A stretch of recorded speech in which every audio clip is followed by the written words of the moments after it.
Saludos, estimados suscriptores y visitantes. Como lo prometimos, en este video seguimos respondiendo a los comentarios, desmontando mitos y enfrentando narrativas con hechos. Si pensaron que la propaganda podía pasar desapercibida, aquí estamos para sacarla a la luz. Si ya están listos para la dosis de realidad, miren, compartan y comenten, porque el diálogo informado es la mejor respuesta. Hoy contestamos a un comentarista, Juan Francisco Barrios, y encontrarán el enlace a la discusión en la descripción de este video. Vamos. Como ya contestamos antes en nuestros videos anteriores, la Rus de Kiev nunca fue parte de Rusia, porque Rusia como Estado no existía en tiempos de la Rus de Kiev. Hechos históricos. La Rus de Kiev surgió en el siglo IX y fue un estado medieval de los eslavos orientales. En su periodo de auge incluía los territorios de la actual Ucrania, Bielorrusia y parte de Rusia, pero no era un estado nacional unificado. En los siglos XII y XIII, la Rus de Kiev se fragmentó en principados y luego fue destruida por los mongoles. Y el Principado de Moscú apareció 300 años después de la fundación de la Rus de Kiev y no tuvo continuidad directa con ella. La historiografía rusa suele afirmar que la Rus de Kiev fue el predecesor de Rusia, pero esto es un mito político. En el siglo XVII, el Estado moscovita anexó parte de las tierras actualmente ucranianas, pero esto no fue una reunificación, sino una expansión militar. La Rus de Kiev fue el centro de la civilización eslava oriental y su legado lo comparten Ucrania, Bielorrusia y en parte Rusia, pero no únicamente Rusia. La Rus de Kiev fue un estado independiente, mientras que Rusia surgió siglos después. Las afirmaciones modernas de que la Rus de Kiev era una Rusia antigua son una manipulación histórica. Ahora pasamos a la siguiente parte. Decir que si hubiesen frenado los bombardeos en Donbass y negociado, no estaría pasando esta tragedia. Simplifica enormemente una situación compleja. Para empezar, los datos muestran que la mayoría de los habitantes de Donbass eran ucranianos, integrados en la sociedad, y apoyaron la independencia de Ucrania en 1991. Para esto, existen los hechos históricos y datos verificables como censos de población, empezando, de hecho, desde los tiempos del mismo Imperio Ruso. Si necesitan, escriban en los comentarios, les voy a pasar los links.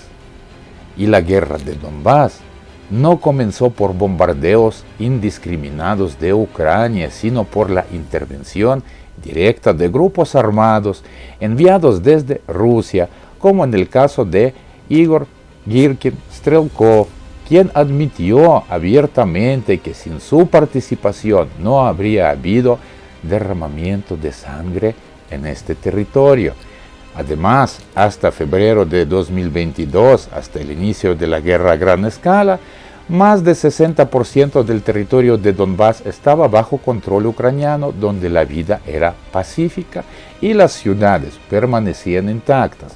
Esto contrasta con las áreas ocupadas por separatistas respaldados por Rusia, donde la guerra y la destrucción se intensificaron.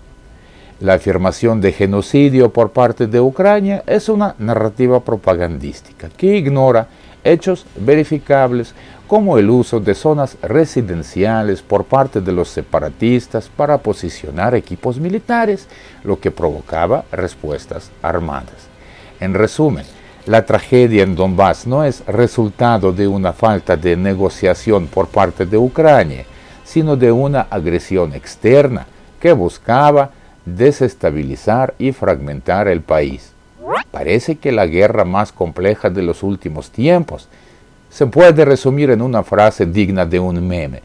¿Quién diría que los conflictos geopolíticos, la agresión externa y la resistencia de todo un pueblo se reducen a un payaso mandó a la muerte a 1.000.000 de personas? Por supuesto, los ucranianos no están luchando por órdenes de un presidente, sino porque tienen algo que defender, su patria, su identidad y su libertad. ¿O acaso cree que millones de personas se levantan cada día y dicen vamos a la guerra porque nos lo dijeron, sin considerar que están defendiendo sus hogares de una invasión? Y sobre esta cifra mágica de 1.000.000 de muertos, sería interesante ver fuentes verificables que lo confirmen. Hasta ahora las estadísticas internacionales no reflejan ese número, pero claro, cuando los números no cuadran con la propaganda siempre es más fácil lanzarlos al aire con dramatismo. En fin, si de simplificaciones se trata, ¿por qué no decir que la invasión empezó porque alguien en Moscú soñó con restaurar un imperio inexistente? Al menos sería más fiel a los hechos históricos. Y la siguiente pregunta, el siguiente comentario: qué revelación tan impactante. Parece que los estadounidenses, con toda su influencia global, han decidido cansarse justo ahora, después de décadas de involucrarse en conflictos internacionales. Y claro, personajes macabros y sombríos como Starmer y Macron deben estar tramando algo en sus castillos góticos, ¿verdad? Hablando en serio, reducir una situación compleja a etiquetas y descalificaciones no ayuda a entender la realidad. La postura de países como Alemania, Francia o Estados Unidos no se basa en caprichos, sino en principios internacionales, como la soberanía y la integridad territorial. Así que antes de repartir etiquetas, tal vez valga la pena revisar los hechos y dejar de lado las teorías de conspiración.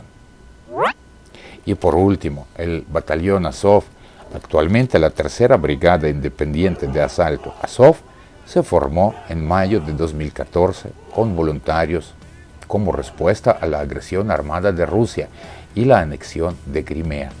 En aquel momento, Ucrania prácticamente no tenía ejército, por lo que los primeros batallones de voluntarios se formaron a partir de civiles con experiencia en combate.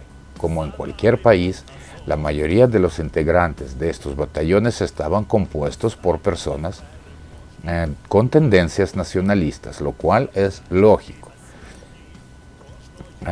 Entre ellos había algunos nacionalistas extremistas. Sin embargo, en septiembre de 2014, por orden del ministro del Interior de Ucrania, el batallón Azov fue reorganizado, se amplió a regimiento y pasó a formar parte de la Guardia Nacional, para lo cual se realizó una selección de personal especialmente cuidadosa, en particular para garantizar que no hubiera personas de extrema derecha ni ideas extremistas.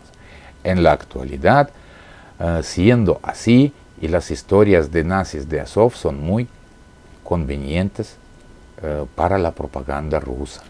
En resumen, parece que la historia, los hechos y las cifras verificables son opcionales cuando se trata de construir narrativas convenientes. Pero claro, ¿para qué molestarse en analizar la realidad cuando es mucho más fácil lanzar etiquetas, exageraciones y teorías conspirativas al aire? Al final, la verdad tiene una peculiaridad. No importa cuántas veces se intente distorsionar, siempre encuentra la manera de salir a la luz. Así que mientras algunos se entretienen con cuentos de payasos y mentiras, otros seguimos apostando por los hechos. Qué aburridos somos, ¿verdad?